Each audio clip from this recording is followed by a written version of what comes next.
We still don't know exactly what to expect from the iPhone 7, but one rumor that keeps coming up and seems pretty solid is that it's going to have a dual camera system, so instead of one camera on the back like we're used to, it's going to have two.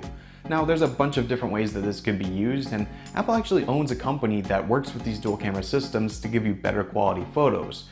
But there is one patent that was filed by Apple that gives this an interesting use. Now we don't know whether this patent is going to see the light of day. Apple owns a ton of them that we just never actually see in real life. But if this is one that's going to be coming, here's what it says.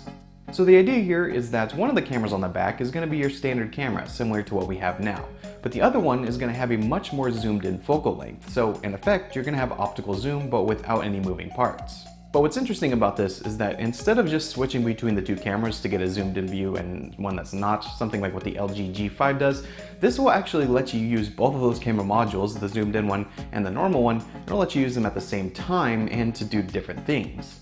Apple gives a few different examples in the patent of when this might be useful and when you might use it, and if you want to read that, link will be down below in the description. But in words, it's a little bit confusing, so here's a little mock-up to show you how it would work. Alright, so say I'm in my backyard recording a video of my dog, nothing out of the ordinary, but what if my dog is far away and I want to get a closer view? Well, with this, I'd be able to activate that second camera module and get a zoomed in view of what I'm recording. Because this is using the second camera module, the quality will be great, and I'll be able to do things like move around the frame and select exactly where I want to be zoomed in. Once you finish the recording and go back to watch it, the video files will be linked together, so it'll look pretty similar to how it already did, and we'll edit it all together for you without you having to do anything.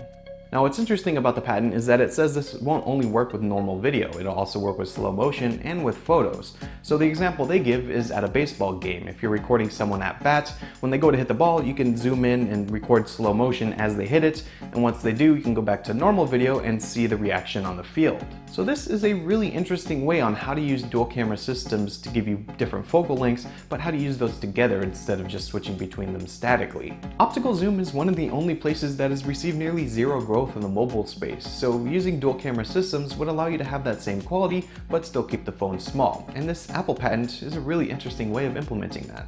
Apple did acquire Lynx Imaging about a year ago, and they work with dual camera systems to give you better quality images, so we could see something like that implemented, but this patent shows us another interesting way that Apple's been thinking of using dual camera systems. So let us know down below in the comments what you think of this idea, and also let us know what you think of a dual camera system. What would you want one for? If you enjoyed this video, be sure to give it a thumbs up and also subscribe to see more content like this. And if you want to see more on the latest Apple news, be sure to visit macrumors.com. I want to thank you all so much for watching. My name is Matt Gonzalez with Mac Rumors, and I'll see you in our next video.